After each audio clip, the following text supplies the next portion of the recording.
Барлығына сәлем. Бүгінгі біздің тақырыбымыз мобильді технологиялар. Мобильді технологиялар бұл мобильді құралдарды, яғни смартфондар, планшеттер, телефондар, яғни тағы да басқа құралдарды және олардың арасындағы байланыс пен ақпарат алмасуды қамтамасыз ететін технологиялар болып табылады. Мобильді технология үшін қолданылатын технология болып табылады. Бұл ұялы байланыс мобильді технология соңғы бірнеше жылда қарқынды дамыған құралдардың бірі болып табылады. Жалпы осы мобильді технологиялары дербес компьютерге қарағанда кез келген жерде қолдануға және алып кетуге ыңғайлы. Оған Bluetooth, Wi-Fi, GPS бағыттаушы, камера, видеокамера деген сияқты құралдар жатқыза аламыз. Жалпы осы мобильді технологиялардың бірнеше түрлері бар және оларды әртүрлі байланыс желілеріне бөлінеді. Ең бірінші бізде 0G ол ұялы телефонның алғашқы технологиясы. Ол 1970 жылдары пайда болды. Қазіргі уақытта портфель түрінде ұялы телефондар пайда болғанымен олардың автомобильге немесе жүк көлігіне орнату қажет. Ендігі осы мобильді технологиялар бірнеше желілері бар деп айтып өттік. Олардың бірі 1G, 2G, 3G, 4G, 5G, яғни олардың бара-бара үлестері өсіп қарқынды дамып келеді. 1G ол бізде қысқартылған сөз, яғни бірінші буын. Ол бізде сымсыз ұялы байланыс технологияның бірінші буыны. Ол 1980 жылдары енгізілді және толығымен аналогты болды. Ал 2G байланыс бұл екінші буын ұялы байланыс технологиясы. Ол 1990 жылдары енгізілген болатын және аналогты жүйе болған 1G-ден кейінгі сандық, яғни цифрлық жүйе болып табылады. Келесі енді 3G. Ол бізде 3G жүйесі көшу бойынша әртүрлі жобалар әзірленді. 3G желілерінің басты мақсаты 2G желілерінің жұмыс сапасын жақсарту және жаңа қызмет түрлерін қосу болып табылады. 3G технологиясы ол кең жолақты цифрлық ұялы байланыс. Келесі ол бізде 4G. 4G желісі ол бізде буынға жатады. 4-ші буынға жатады және ұялы желі технологиясы ол алғаш рет 2000 жылдардың аяғы мен 2010 жылдардың басында енгізілген болатын. Алғашқы 3-ші буынмен салыстырғанда 4G қолдану үшін жасалған барлығы IP коммуникациялар және кең жолақты қызметтер жояды және тізбекті ауыстыруға дауыстық технологияда қолданылады. 5G желісі бұл 5G-дің өнімділік мақсаттары бұл деректердің жоғары жылдамдығы, кідірістің төмендеуі, энергияны үнемдеу, шығындардың төмендеуі, жүйенің сыйымдылығының жоғарылауы және құрылғының ауқымды байланысы болып табылады. 5G бұл желінің мүлдем жаңа түрі және әлі күнге дейін бүкіл халықтарға таралуда. Келесі жалпы осы мобильді технологиялар толықтырылған шындық болып және виртуалды шындық болып бірнеше топтарға бөлінеді. Толықтандырылған шындық ол бізде аралас шындық болып деп те аталады. Бұл виртуалды ақпаратты нақты әлемге қолдану үшін компьютерлік технологияларда қолданылатын мобильдік технология түрі болып табылады. Ал виртуалды шындық ол бізде техникалық құралдарды және программалық жасақтамаларды көмегімен жасалынған адамға көру, есту, сезу және тағы да басқа сезімдері арқылы белсенді жасанды әлем болып табылады. Келесі ол бізде мобильді технологияларды қолдануда артуы қазіргі заманға отбасының технологиялар арқылы бір-бірімен қарым-қатынасын өзгертті. Мобильді технологиялардың көбеюіне байланысты отбасылар қозғалыста бола бастайды және бір-бірімен физикалық байланысты аз уақытта өткізеді. Алайда бұл тенденция отбасылардың енді бір-бірімен қарым-қатынасын жасамайды дегенді білдірмейді.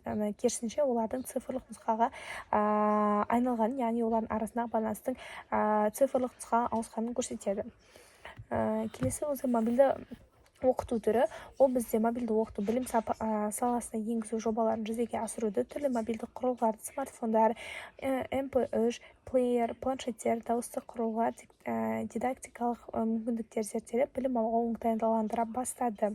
Мобильді оқыту ол бір жағынан жеке, екінші жағынан ынтымақтастыққа, оқу қауымдастықты құруға негізделген болып табылады.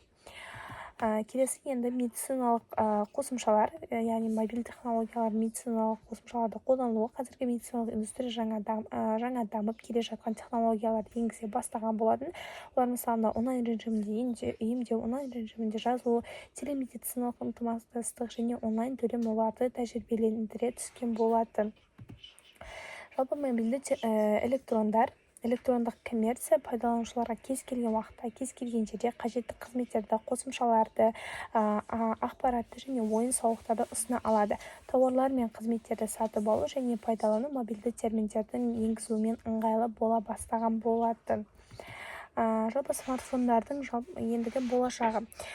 Келесі ұрпақ смартфондар болады. Олар мәтіннен хабардар ендірілген физикалық датчиктердің қолжетімділігі мен мәліметтер алмасу мүмкіндіктерінің артуын пайдаланып, бұған қолданылатын басты ерекшеліктердің бірі телефондар пайдаланушылардың жеке деректерін қадағалай бастайтын болып келеді және қажет болатын ақпаратты күтуге бейімделеді. Жалпы мобильді технологиялардың негізгі дамуын салыстыратын болсақ, олар бағандық диаграммада көрсетілген. Бұл диаграммада 2010, 2020 және 2025 жылдардағы мобильді интернет, мобильді қосымшалар, IoT, мобильді төлемдер және жасанды интеллект сияқты технологиялардың даму деңгейлері көрсетілген болатын. Интернетті заттар олар бізде ақпарат жинауға және алмасуға мүмкіндік беретін электроникалық арнайы бағдарламамен, сенсорлармен және интернетке шығу мүмкіндігімен жабдықталған физикалық объектілердің желісі болып табылады. Интернетті заттар, яғни IoT, ол сенсорлы өңдеу мүмкіндігі, бағдарламалық жасақтамасы және интернет немесе басқа алмастыратын басқа байланыс желілері арқылы деректерді басқа құрылғылармен және желілермен байланыстыратын және алмастыратын басқа технологиялар бар физикалық объектілердің бірі болып табылады. Жалпы осы IoT принципін қысқартып ABCDE деп те атайды, яғни енді бұлардың әрқайсысына тоқталып кететін болсақ, бірінші аналитика, ол бізде IoT жұмыста ең маңыздысы, ол құрылғылар мен деректерді біріктіріп, сол арқылы бизнес процестерді оңтайландыратын болып келеді. Келесі ол бізде Big Data, яғни кең көлемді деректер, олар құрылғыларда алынған ақпарат, олар бұлтта сақталады және осы Big Dataның көмегімен күнделікті процестерді автоматтандыруға немесе қалыңызға қарай жаңасын жасауға болады. Келесі ол бізде байланыс немесе желі, ол құрылғылардың ақпарат алатын және жіберетін арналары. Ал құрылғылар ол жүйеге қосылатын девайс, олар жұмысты дұрыс жүруіне жауап береді. Келесі бізде тәжірибе ол клиенттің заттар интернеті арқылы бұған дейін мәселені қалай шешкенін көрсететін болып келеді. Жасанды интеллектке тоқталатын болсақ, ол бізде арнайы логикалық жүйелер арқылы компьютерлік бағдарламада жүзеге асырылған адам интеллектінің жасы аспектісін ұдайы өндіретін техникалық жүйелердің бірі болып табылады. Келесі мобильді төлем. Бұл пайдаланушының смартфоны немесе басқа мобильді құрылғысы арқылы тауарлар мен қызметтерге ақы төлеу әдісі болып табылады. Бұл төлемдерге банк картасы немесе қолма-қол ақша тек мобильді құрылғы арқылы жүзеге асырылатынын көрсетеді. Жалпы енді қорытындылай келетін болсақ, мобильді технологиялар бүгінгі таңда адам өмірінің барлық саласында кеңінен қолданылып жүрген маңызды құрал болып табылады. Олар ақпаратпен алмасуға, жұмыс істеуге, оқуға, көңіл көтеруге және күнделікті міндеттерді оңай шешуге мүмкіндік береді. Байланыс түрлері негізі ұялы байланыс, телефон шалу, SMS, интернет қосу, Wi-Fi, сымсыз желі арқылы жоғары жылдамдықпен байланыс, Bluetooth және тағы да басқа құрылғылар арқылы байланыс жүргізуге болады.